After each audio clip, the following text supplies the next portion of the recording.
likambo ngo lekeli bato nazobanga te nayebi ete yo otelemaka moto suka.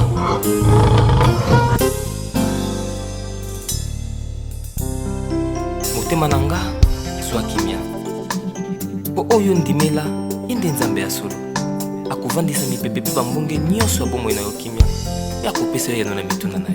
Oh Jésus,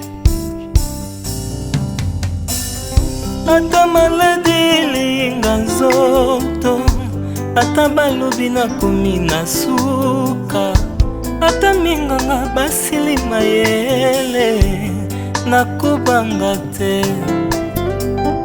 Nayebi otelemaka moto asuka, soki otelemi okati makambo nyonso, liboso pe nsima na yo moto azali te nakobanga te.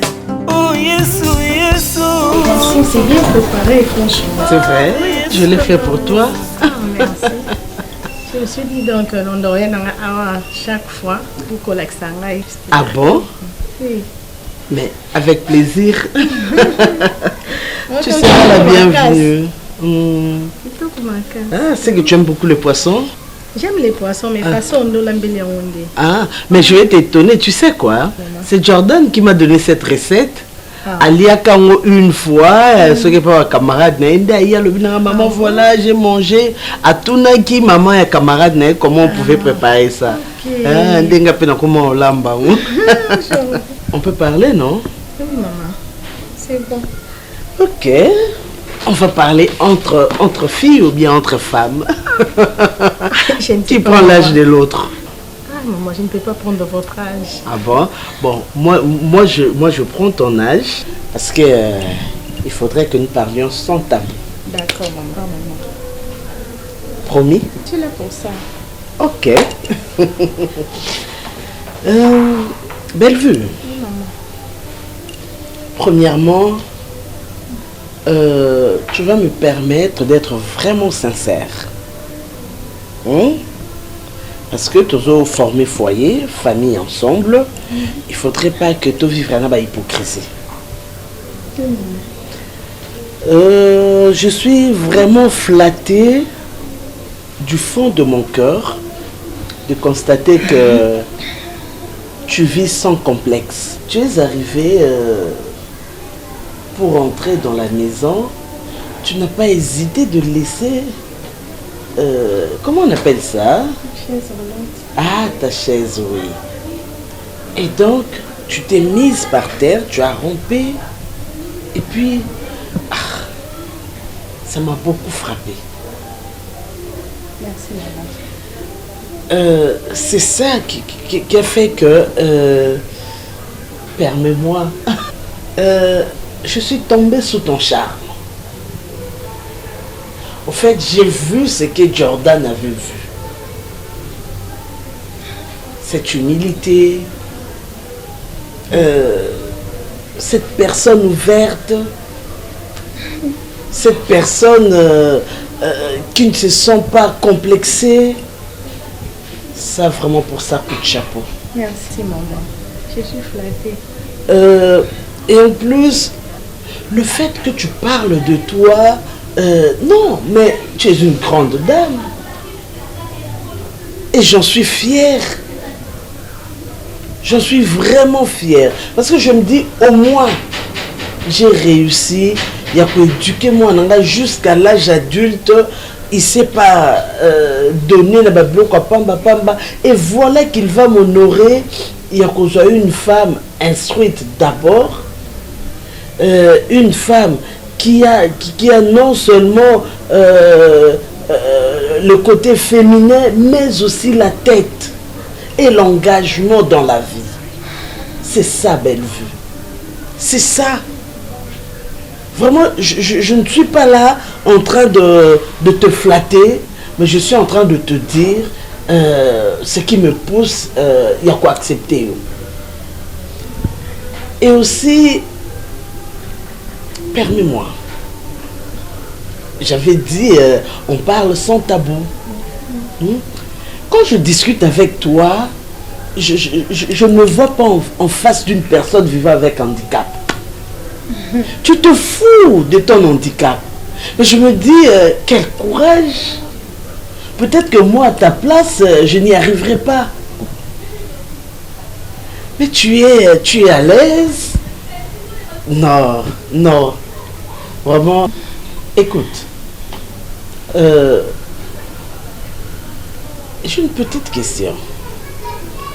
Moi, je t'accepte. Pour belle fille. Et cela, c'est sans condition. Je soutiens votre projet de mariage à 100%. Hein? Quand même, j'ai une question à te poser. Ça sera pareil pour Jordan? On l'acceptera chez toi? Hein? Bon. Jordan, chez nous, il est le bienvenu. C'est vrai? Non, c'était à moi de vous poser cette question. Vu mon état, et je me suis dit que je ne sais pas si je serais la bienvenue à la famille. Et je me suis dit que ma place est ici. Franchement, merci. Vraiment, sois heureuse, merci. Soyez heureux. Et écoute, Bellevue, déjà, moi je t'interdis de toujours faire allusion à ton handicap. Oui, oui. Non, mais les gens, ça peut-être la façon dont ils ont makambo, mais après avoir parlé avec toi, après comment on a ça la maka on a ta ville na biso. Pour nanga na lobaka que ba handicapé ya so. Toi tu es une personne vivant avec handicap et tu fais avec. Tu as conscience de ton, tu as conscience il y a handicap na yo et ce qu'on empêche de vivre vie normalement. Et tu gagnes bien ta vie. Tu as toute une entreprise, des gens normaux, en charge. Combien de familles, combien de personnes? Dis-moi, entre yo, naba sur ma fandara, banda tongo, amona tonton et nabano anikie baza beaucoup plus jeune que ye, a comment bien que ba yaya ou ba papa simplement passer nga bango 1000 francs. Asenga bango 200 francs, asenga mungwa awa, asombi lipa awa, tu sais, ça m'a dit que kuna yo fele. Non, bango nde baza vraiment ba vrai handicapé. Donc, on lève, si tu veux vraiment qu'on s'entende, on avait dit on parle sans tabou. So lingito yo kana à chaque fois quand tu es avec moi. En tout cas, qu'on ça l'allusion dans ma cambote. D'accord. Hein? Ne fais pas allusion. Merci. Parce que c'est... Les gens réfléchissent vraiment de travers. Bonjour.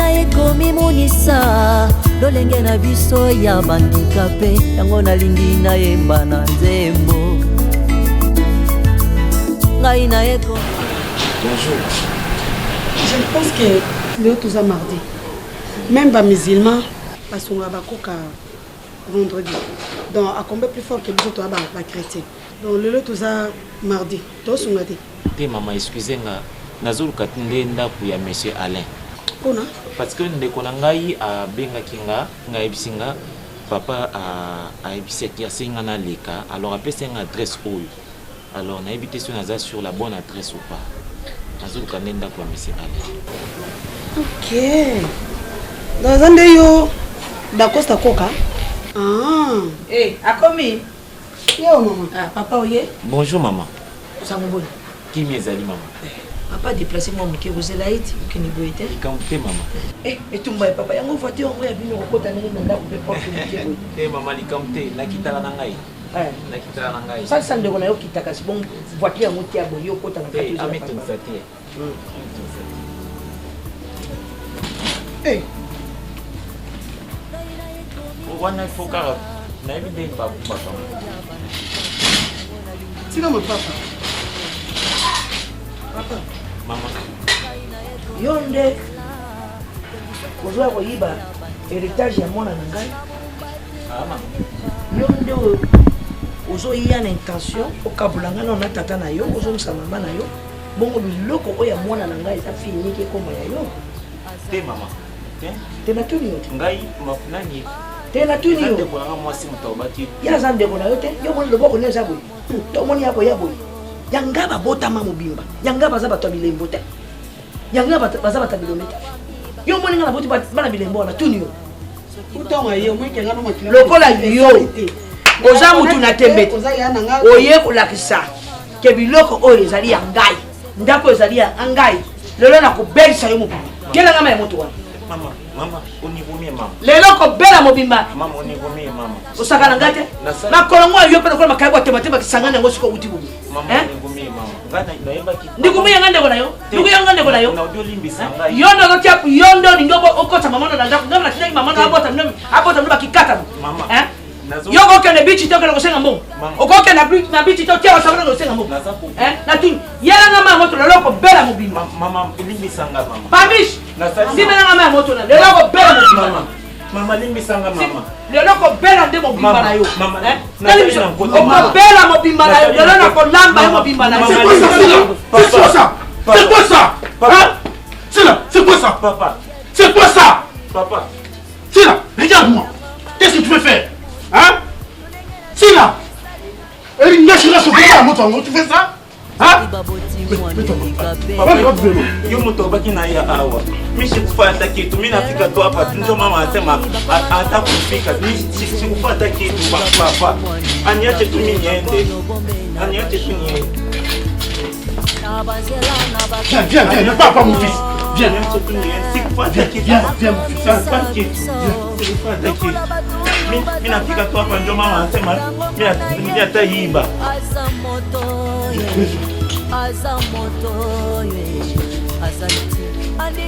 C'est là.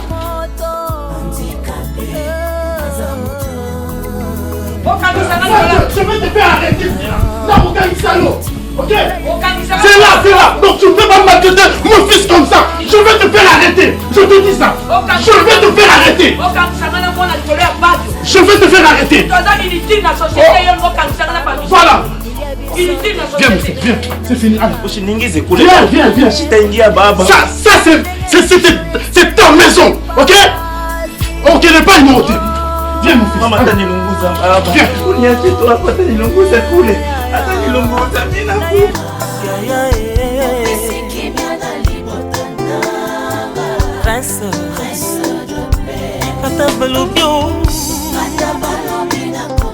Oh, Yesu yo.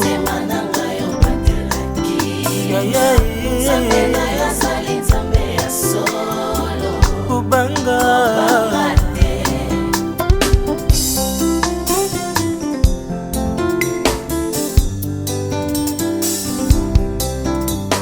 Mafuta eza te na ndako poni toki omona mama nateka mafuta na coin na comme ça mafuta ne ezala bien katoka nge nga nalingaka babartime te nga nalingaka babartime te yo ti ovandi ana ozomona teke na sombaki deja mafuta eza na cuisine mais mafuta na cuisine eza te na mona longwa omoni ke tiasa ndenge okomi okomi ozosala pondu linete bachenete na nga nyonso ozosilisa mais yo kuti nde poko olotiana eza yanga ozwi yango bandi ozwaki yango dimanche po ozongisa nga na yo tosala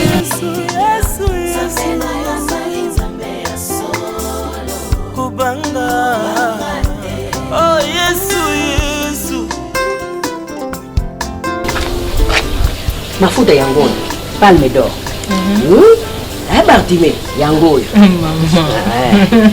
moni palme d'or ti ozomona nga kokono naza mwa nzoto makasi mpo nazosalela bamafuta pambapamba te bamafuta omoni olambi mongongo kanangi pene okufa elobi na yo biloko mosombaka wana na ndako oyo te mobali aza wa te tala bandako koko azosimba mbongo foko otaka biloko ya motuya masavuka azosalela biso kaka biloko ya kitoko lokola palme d'or eza baproduit ya masavuko palme d'or masavuko azosekisa kaka biso baabone na ye nazoyebisa yo eza bien raffiné très bien raffiné la soko oyoki koko alobi français 5 degré eza yango eza lokola bamafuta mbila mosusu te koko na ngai bamafuta mbila mosusu osombi ozotala boye badesha mafuta mbila etikali ozomona ke makama malonge eza te mama pusa kuna na yo sokoli fula osalela kaka palme d'or omoi mafuta ongo nayebi yango mama nakisangani asalelaka mafuta oui masavuko aza partout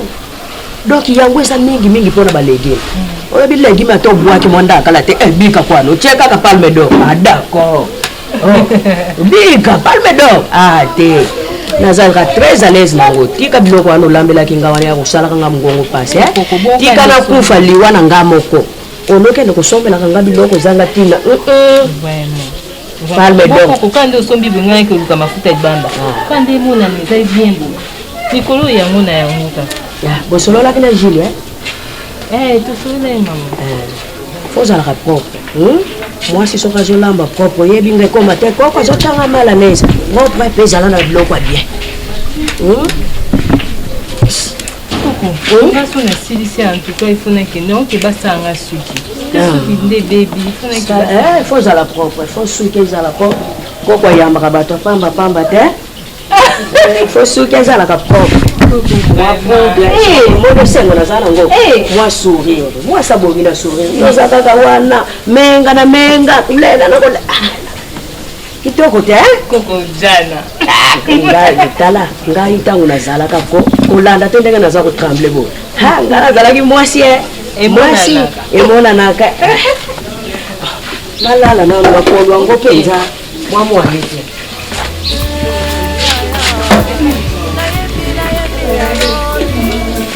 nayebi mabote ebeleka bwamabwe ko babota kaka mwana yandika mpe anga mawaya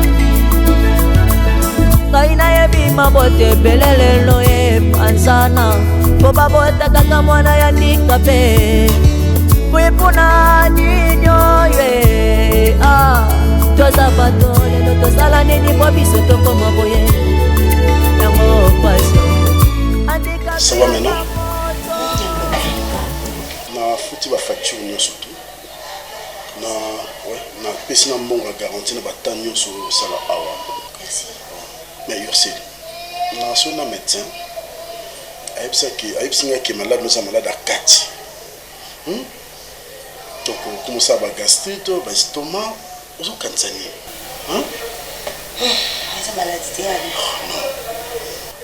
maladie eza maladie bela maladie tout le temps et c'est ça makanisi donc malade pour nos bika yo moko d'abord c'est pour mental il faut longola makanisi oyo ozala ngo na mutu na yo c'est ça lelo soki okweya lelo c'est pas bien on a encore besoin de toi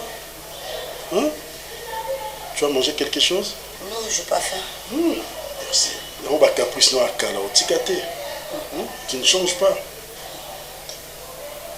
bon bien na retenir d'accord alors vanda kuna ipenda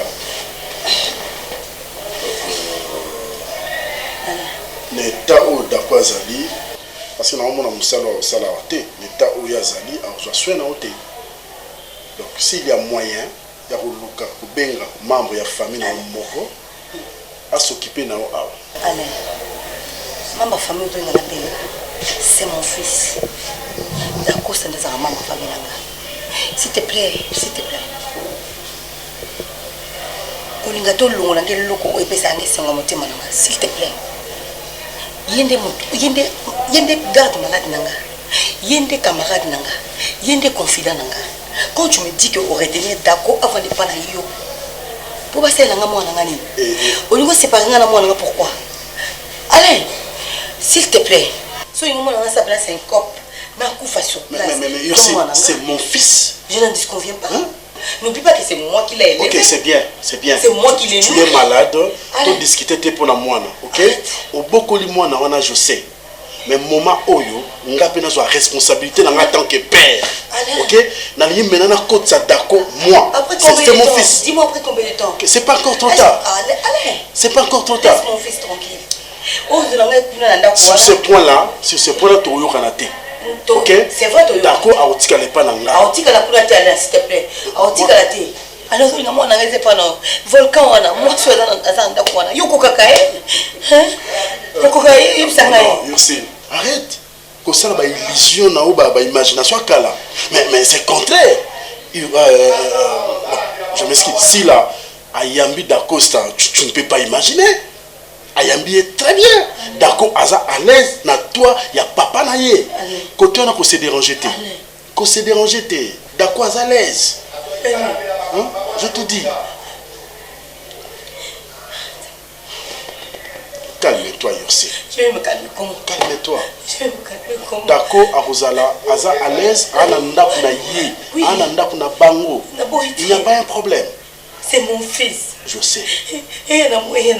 On est en train de dire, bon, ça s'accorde. Bon, ça s'accorde. Mon fils qui reste avec moi. Sans besoin de moi, ça s'accorde. Là, on est côté. Arrête de pleurer. Si je fais ça, c'est pour toi. Tant que moi, Alain, je suis vivant, je ne peux pas permettre que yo souffrir. Non, permettre à monter. Pour la moto à regarder, c'est pas un problème. Nazo fouta une infirmière, yende à s'occuper na observation na nyosoto. Zala calme, zala kimia. Ok? Calme-toi. Ok. Dans somba, pomme et puis tu manges paix. Hein? Allez. Pour te dire que je ne suis jamais égoïste pour moi. Je ne suis jamais kabole na yo. Non, dis-moi, on n'a pas si. Non, dis-moi, on n'a pas si. Je vous en ai tamoula et moi, je n'ai pas fait. Allez, rassure-moi quelque chose. Non, dis-moi, on n'a pas de quel problème est comme moi? Et aussi, je vais rassurer. D'Acosta, vous êtes à l'aise. Nandako, il n'y a papa là. Ok? Il faut se déranger. Où est la monate? Où est la monate, le papa là? Mais, Aza toujours à côté, Aza toujours, Aza toujours, na pembe na yo, parce que abandonné on rend visite. Yo sais, n'assurer que Dacosta vous allez à l'aise, Nandako papa na comme un prince. Hein? Faut se déranger yo sais.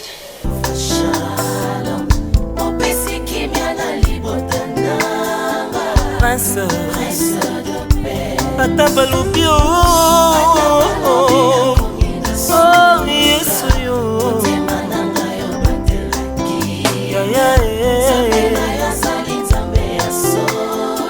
kubanga oh Yesu Yesu Yesu Yesu Yesu Yesu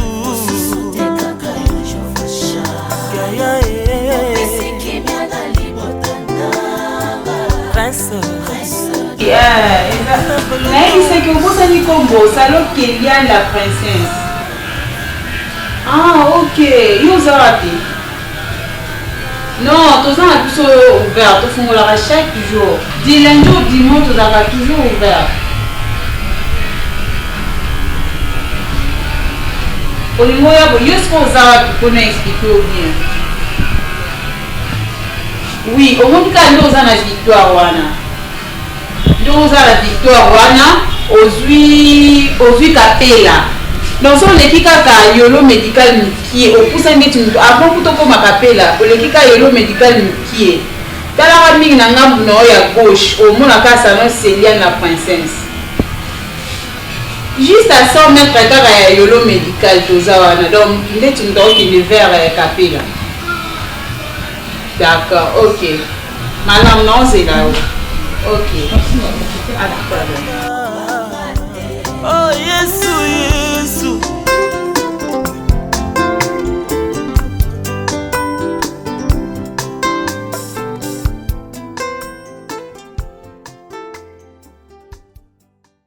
Très élégant. Tu es très beau. Oh, bah, ma fille Nyonso, bien portante. Bah, beaucoup est là. Il suffit seulement que tu claques tes doigts. Mais il y a un problème.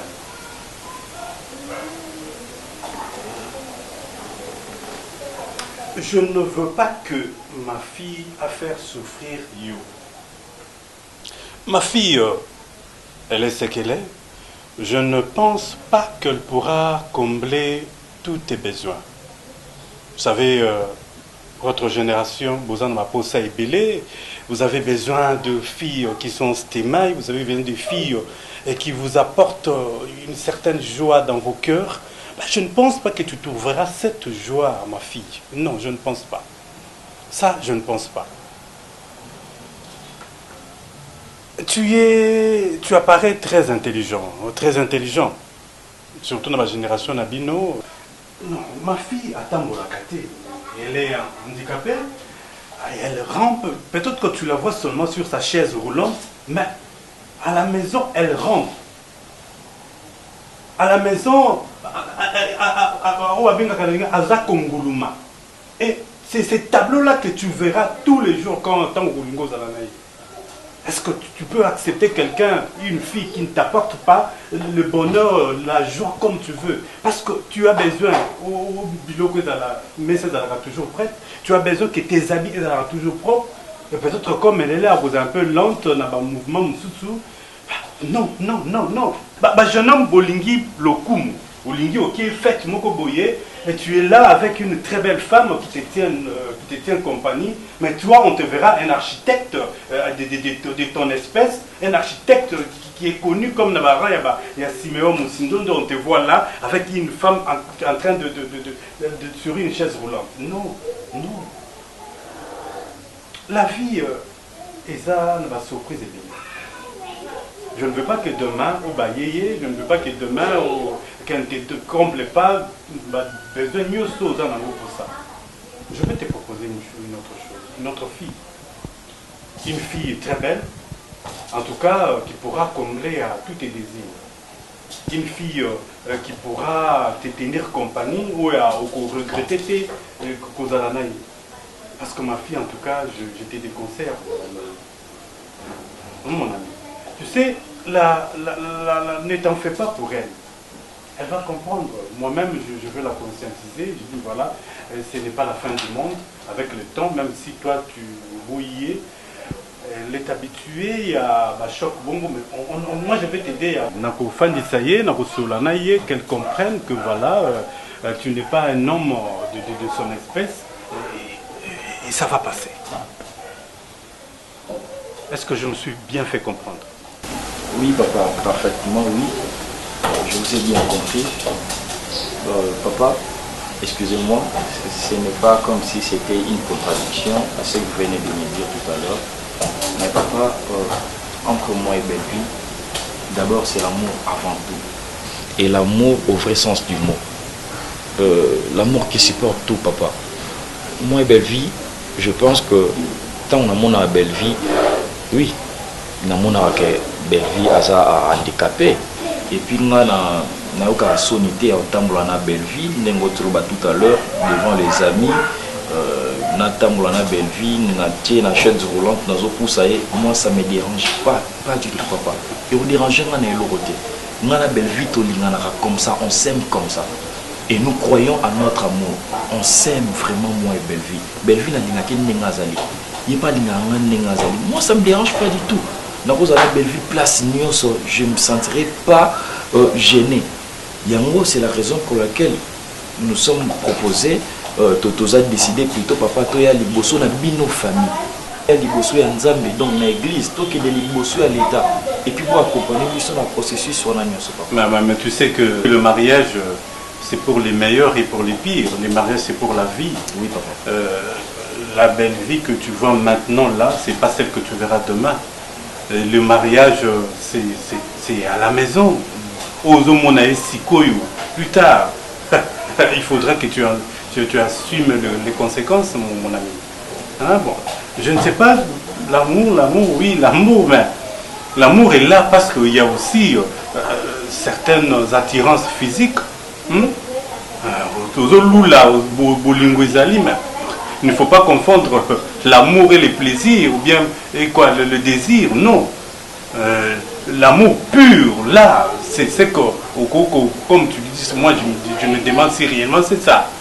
Réellement, papa, moi je pense que c'est ça. C'est ça, bon, puisqu'on s'aime comme ça, papa. Et puis moi et Belle-Vie, ça fait 5 ans que nous sommes ensemble. Ça fait 5 ans que nous vivons ensemble. Papa, on supporte Belle-Vie, n'a pas de défaut, n'a pas de caractère, n'a pas de caprice. Et puis elle me supporte comme je suis. On s'aime, papa. J'aime Belle-Vie de tout mon cœur. Et je voudrais bien passer le reste de ma vie avec elle, papa. C'est elle mon choix. Je ne te dis rien. Mais je dois aussi protéger ma fille. Puisqu'il s'agit de ma fille, je te dirai quoi. Toi, tu as une photo, mais là, tu as quoi? Il y a un dénigo. Même si on a un flat. nayaki na kutu te babisinga Jules makambo ebele donc nayebi te makambo oyo eza nini ndenge nayeba nde yo nde oyebisa ngai bayebiso ni masala Jules toboli ensemble totamboli ensemble toyebani donc yo nga aza na déplace ya koyoka oyo koyebisa ngai ebika ntina alalaki bayebisinga yo non maître berger oyo luko berger nani yo mosala nzambe nsima oyebi na se ya nzambe bandaki balakisi nga na paster yango non na problème ya chaussure sikoyo yo ozwani est-ce que komokote esumaka mosu ya katikati nga nayendela yoka oyo komosala fo nayeba te yaya sila circo kotisi ngai fo travaille ensemble ebike bakombo tutu bano bengo na ntike zamenga batuki ezanga étudiant noir moku wa bongo Siméon naye na palin nakuti soki mama e soki mpe tantine oyo nga mwasi ya Siméon naokaka lisolo no papa Julio camarade no aza te ake nzela mai soki kisangani so embandaka Siméon ebike kake ebeti na matoi ka Siméon beau garçon lokola yo ta biso bimbale to bana osala succès na chic baserie ya wenge musique à 4x4 bon chic bon genre bobengo weranga babenganga JB Siméon lelo s'est décidé ya okende zandu osomisaki ya mungwa ozwi transport okeli bongo okoti na masuwa olope masuwa ngo ata kokolo rien okoti na balenière oke kisangani mbandaka otiki bana soki 4 po ya na mungwa o makap mais na regrette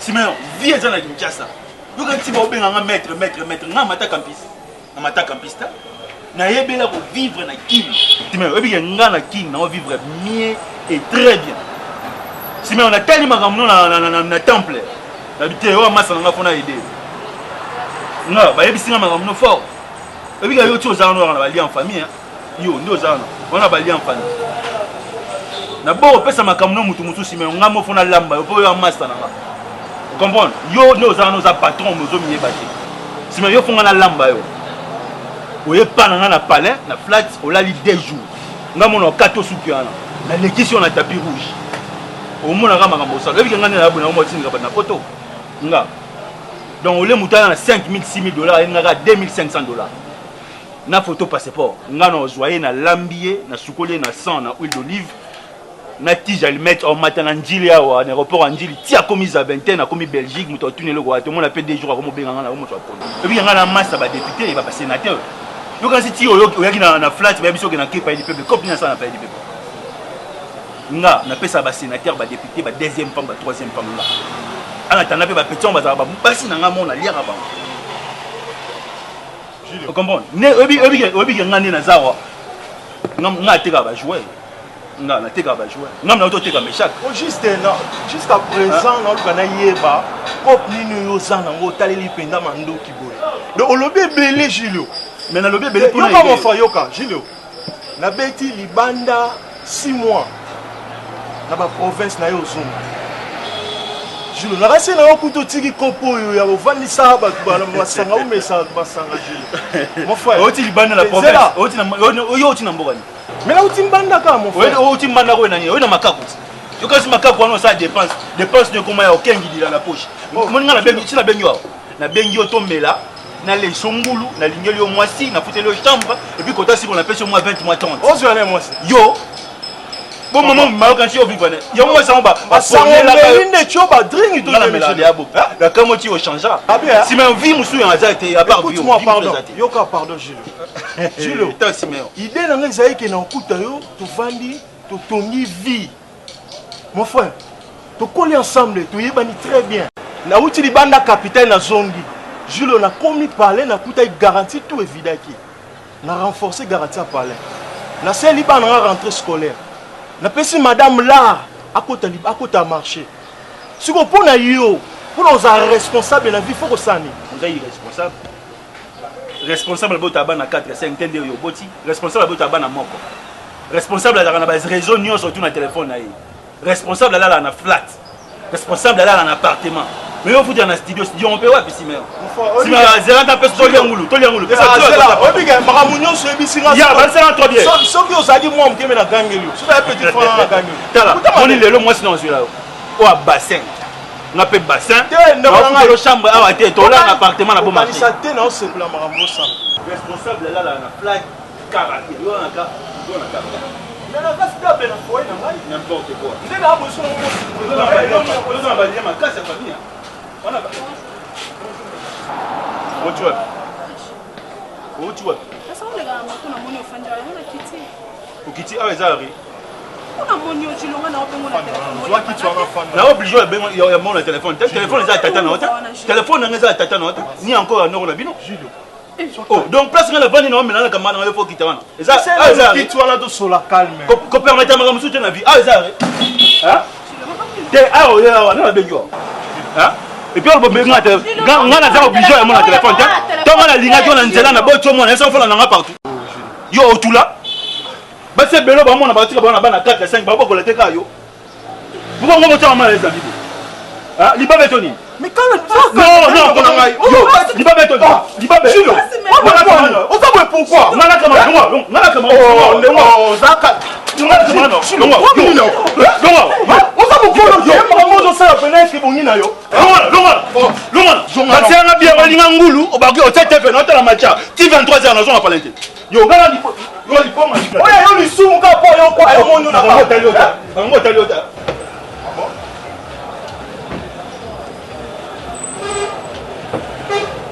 Non, bébé, c'est la journée.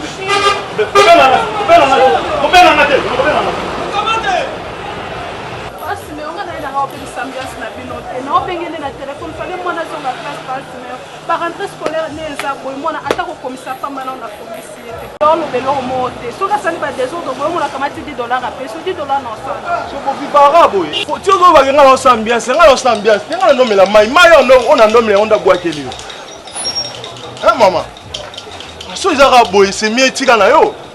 Pour moi conseil na opesa ezate. Tika na okaka. Ah. Maman. Ah. So Olandi Manzana Boba bota kaka mwana ya nika pe Mwipuna ninyo ye Toza bato lelo tozala nini kwa biso toko maboye Yango kwaso Handicapé ata moto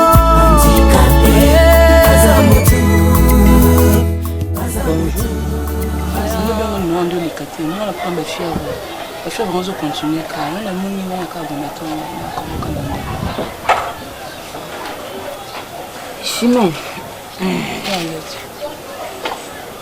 Na lobby trop.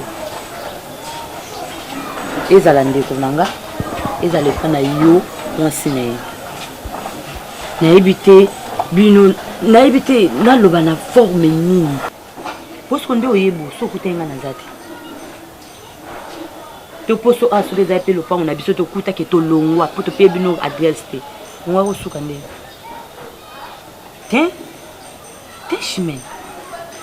Na moni ke ngamu na pesa bino mutu makasi. Nga ngosuko na lembi. Na pio yombongwa ote okoki na ote.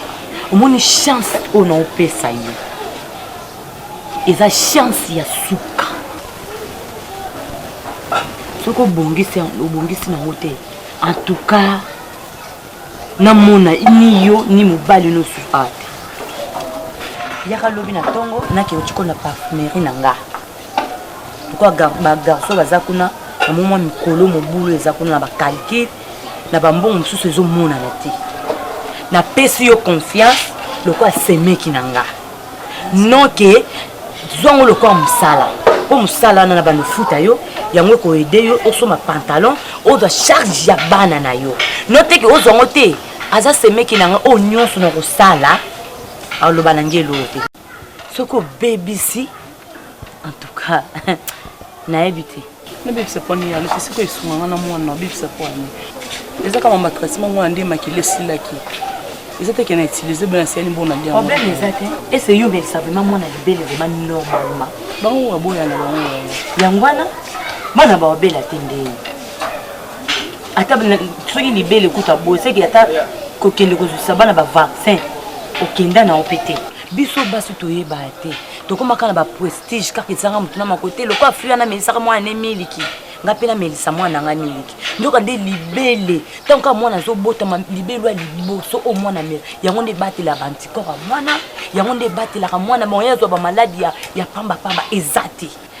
libela nango mibatela mwana na maladi oyebi ntina bazwaka mwana soki mwana botami batie na tolo ya mama eza mpona koréduire risque ya makila oyo ezobima pa mama nde yango batiaka mwana na tolo nyonso wana oyebi yango te eza mpe mpona komatisa monte ya mabele mpo beba bandomela mbala moko eza mpona mpe kokolisa relation ya mama na mwana affection wana ezala bebe azoyebake oyo mama na nga mama peke kokobotana eza mpe bariske yebi ke mwana na nga yeyo naza na ye ese kutu bamatela fema oyo ya bamama bakenda mpona bana elandelamo nabimaki ya alobi neoki bazobelela boya na bana na bacentre baya kozwa vaccin mpona rougeone ese okendaki yo nyonso yo oyokaka no te oyo oyebi eza kaka ntongo namoni yo na zemi lobi namoni okomi na bebe opesi ndoyi olingi obota me landela bana bavaccin calendrier vaccinal ozolandela no te me oza mokonzi ya kozwa bazemi apres charge epa na ngai bandoyi wana ya ofi wana na dingi ata maladi yango elekeli minganga ata likambo yango elekeli bato mayele nazobanga te nayebi ete yo otelemaka moto asuka